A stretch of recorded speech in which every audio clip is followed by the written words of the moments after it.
Manana toerana lehibe ny resaka teknolojia numerika amin'izao fanatontoloana izao.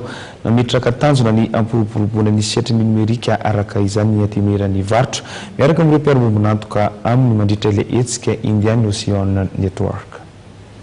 Araka ny vinana napetraky ny Goticom dia eritreretina tratra telo hetsy nisandreo orinasa malagasy miasa mivantana sy mampiasa ny teknolojia numerika amin'ny taona 2024. Ao anatin'ny fampiroboroboana ny teknolojia numerika tokoa eto anivon'ny faritra ranomasimbe Indiana dia mikarakara ny forum nampitondraina ny lohahevitra hoe Indian Ocean Network, ny anteny meran'ny varotra sy ny federasion'ny anteny meran'ny varotra ny 2024 jona ho avy zao etsy amin'ny Foibe ny etsy Antaninarenina.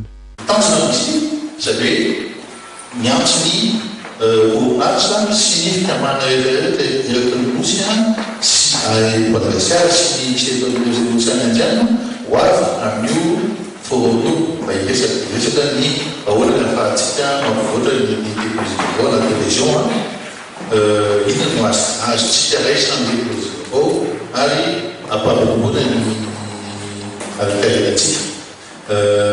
Be dia be zany no resahana amin'io resaka infrastructure hoe aiza hoe isika zao resaka infrastructure marina misy fivoatsika efa misy fivoatsika misy bebe izy manodidintsika eo fa aiza hoe izy fampiasana azy.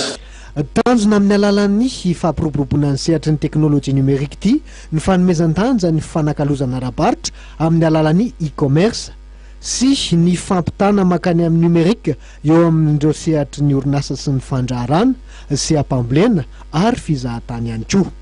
Tanjona ihany koa ny ahafahan'ny antsasaky ny malagasy ampiasan'ny teknolojia vaovao toy ny fanakalozana ara-bola amin'ny alalan'ny finday.